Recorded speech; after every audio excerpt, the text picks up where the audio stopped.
Emmanuel Macron n'était pas né. La dernière visite d'État d'un président français en Belgique, c'était celle de Georges Pompidou il y a 47 ans, en 1971. Le chef de l'Élysée a reçu un accueil très chaleureux à Bruxelles. Image commentée par Jean-Luc Eguezier.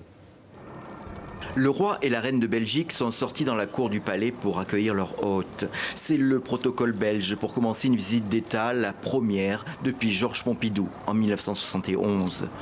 Le président français Emmanuel Macron et son épouse sont donc en Belgique pour 2 jours. Un voyage sans enjeu particulier, simplement la confirmation d'une bonne entente et d'une bonne coopération entre les deux pays. C'est particulièrement le cas avec Charles Michel, le Premier ministre belge. Deuxième étape de la tournée Macron ce lundi. Les deux hommes sont réputés complices. Ils sont tous deux quadragénaires et tous deux libéraux et pro-européens. Dans la conférence de presse qui a suivi, Emmanuel Macron a défendu le pacte de l'ONU sur les migrations qui fait polémique dans le pays. Et qu'il y ait une discussion, un partenariat, une meilleure coopération internationale sur ce sujet est une bonne chose. La démarche des Nations Unies est donc louable, souhaitable, et le texte non engageant et non contraignant juridiquement auquel cette négociation a abouti est, je considère, un bon texte. Dans l'après-midi, le couple présidentiel devait s'aventurer en Flandre, à Gand, pour y admirer le rétable de l'agneau mystique de Van Eyck, avant un retour près de Bruxelles, au château de Laeken, pour un banquet officiel et royal. Et avant ce banquet royal, direction Bruxelles, où l'on retrouve Pierre Marlet. Bonsoir Pierre, vous êtes au château de Laeken, donc où va se tenir ce soir ce dîner pour Emmanuel Macron et la Première Dame de France. Alors Emmanuel Macron, disons-le, on le sait, va souvent dans la capitale belge, notamment pour les questions européennes. Cette fois, c'est une visite d'État. Quel en est le sens ?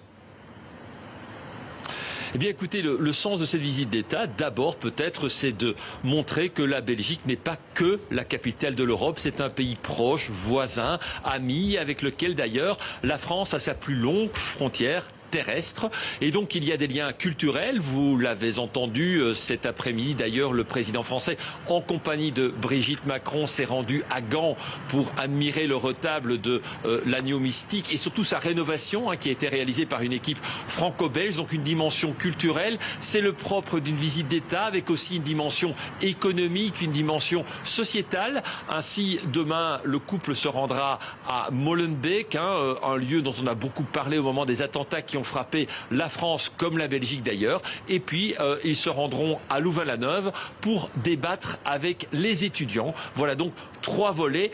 C'est court, une visite de 2 jours, mais ça montre qu'on veut marquer le coup en quelque sorte, qu'on veut insister sur les liens proches diplomatiques qui unissent la France et la Belgique, qui sont des pays alliés depuis la création d'ailleurs de l'État belge en 1831. Alors, ce qui est important de noter aussi, c'est qu'une visite d'État, c'est une dimension très protocolaire, un accueil officiel par le roi, car il est l'invité du roi, qui est le chef de l'État, et pas seulement du Premier ministre donc, un accueil officiel, une photo officielle, un banquet tout aussi officiel qui se tiendra ici au château de Laeken ce soir même, avec beaucoup d'invités et pas mal de personnes du monde socio-économique, où là les liens sont assez forts. Vous voyez, donc 2 pays proches, on veut célébrer quelque part cette amitié à une époque d'ailleurs où dans l'Union européenne, eh bien tout le monde n'est plus sur la même longueur d'onde.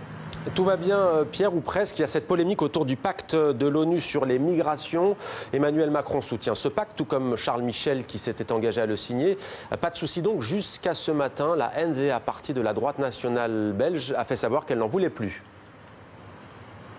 Oui, voilà. En fait, c'est un problème qui existe depuis quelques temps, depuis quelques jours ici en Belgique. On croyait que ce pacte pour les Nations Unies ne poserait pas de problème. Effectivement, Charles Michel, à la tribune des Nations Unies, s'était engagé à le signer. Qu'est-ce que c'est ce pacte? Eh bien, c'est un pacte non contraignant, mais qui veut proposer une vision un petit peu plus positive des migrations, en rappelant quelque part que les migrations, elles font partie de l'histoire de l'humanité. Elles sont là depuis bien longtemps. Alors certes, ça pose beaucoup de problèmes. Il faut lutter contre les trafic d'êtres humains, mais il y a des dimensions parfois positives dans les migrations. C'est un petit peu l'ambition que les Nations Unies ont eue, de mettre tout le monde autour de la table, les pays d'où partent les migrants et les pays qui les accueillent. Sauf que, eh bien, au fil du temps, certains pays ont fait savoir qu'elles ne voudraient pas signer ce pacte, notamment la Hongrie de Viktor Orban, l'Autriche, la Bulgarie, et dans un même élan, quelque part, les nationalistes flamands se sont raidis et ont dit que eux non plus ne voulaient pas que le gouvernement belge signe ce pacte. Alors, alors